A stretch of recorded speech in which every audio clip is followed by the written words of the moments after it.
unfortunately, Zip couldn't be with us today, Z1P, due to the fact that he's feeling under the weather. But we all wanted to come together and review the new Underworld movie we saw, Blood Wars. We do have one note that he did tell us to say. Yeah. He loved the movie. He enjoyed it.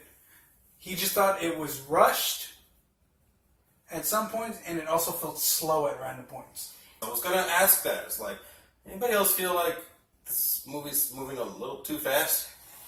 I have to agree with that, but I think I'm thinking it went fast for me because I was enjoying it so much. I'm used to they all kind of do that. So I'm kind of used to it. And I like it because there's not a lot of like dull in-between moments where you're lolling waiting for something to show up. You brought up earlier about the spirit world thing.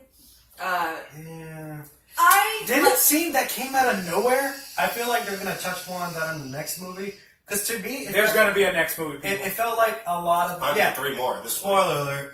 It felt like it rushed a lot in the ending and it left it off like, okay, here's what we're showing you. Don't worry, we'll explain it in the next one. It did have that vibe to it. It did. There was a lot that was thrown at you at the very end that they don't explain. Mm-hmm. And then at the very last scene, it's like, oh, okay, well, yeah, there's definitely going to be a sequel. One of the main bad guys, I don't remember her name, she was saying that, Lycans, the reason they're getting stronger because they're evolving, they're getting smarter, and vampires are just stagnant. They're obsessed with purebloods, and they're never going to move on from that. So I like the fact that they said that in the beginning, because then in the end, you get to see, no, it's just that kind of vampires, because there are other vampires that are looking at other meanings and evolving themselves. Which Celine does go tracking down at some point. It's like... Well, I mean, they're the only coven left that is willing to accept her. Exactly, and it's like the whole aristocracy versus the nomads, and like the nomads are the tribals, and they're into all the spiritual stuff. Then there's the aristocrats who are stuck in their old ways. Exactly, it was perfect. Yeah. It was well thought out that way, but I liked how, of course, the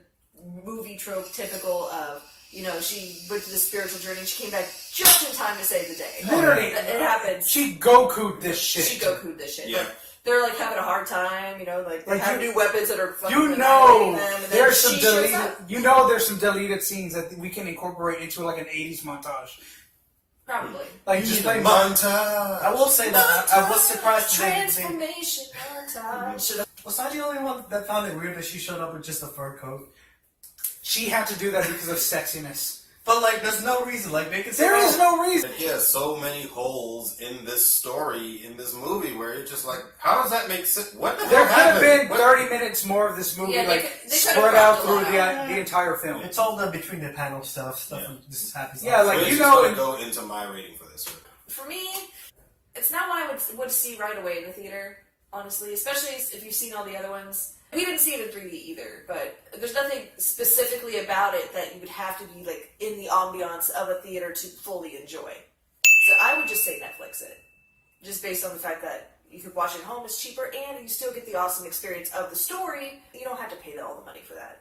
Yeah, I totally agree. I'm actually going to give it a Netflix it as well. And reason being is, again, this movie is so fast-paced that there's just a lot of stuff happening that you're just like, what the hell's going on? And so I feel like if it hits DVD or if it hits Netflix, something like that, you're going to get the uncut version and see all the crap that they probably edit out, and you'll probably enjoy it much more. That's extended true. version. A lot of movies are going to that these days. I went to the bathroom and came back and missed 2 fight sequences. Yeah. As you can tell, the movie is very fast-paced. It's almost like bam, bam, bam, bam, bam, bam. Small moment for us to breathe. Bam, bam, bam, bam, bam, bam. Small moment for us to breathe.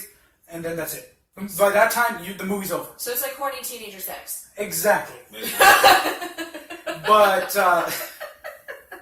so, Nerds. what I would give this movie is, I'll actually give it a wait for it.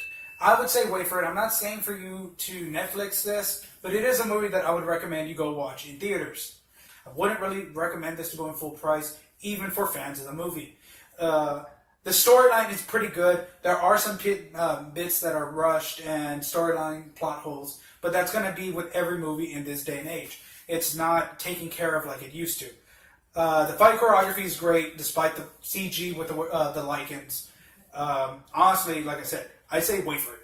With me, I don't know. It felt like it really felt like it was just a movie that just set up for a lot. It didn't really give us a lot of conclusion. They just told us a lot of information.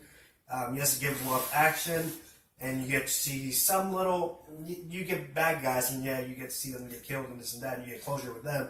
But it leaves a lot open, and it does leave the movie open for the sequel, which we're definitely going to get. So because of that, I personally didn't like it. I would say rent it until it's on Netflix.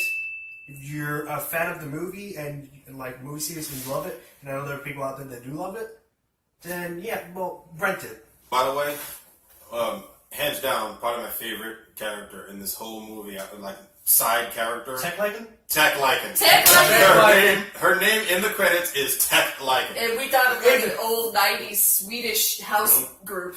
The only female Lycan in any of the movies, and she literally runs their command and control. Security vampire. It's the only female Tech Lycan. Lycan we've ever seen, and her name in the credits is Tech Lycan. She didn't even get a freaking name. Which is hilarious. Which is hilarious, but Like, we are gonna make a tribute band someday called Tech Tech Lycan. Lycan. you know what? If we ever record playing rock band, that's our band name. Tech Lycan. Beyond Tech Lycan. I did it.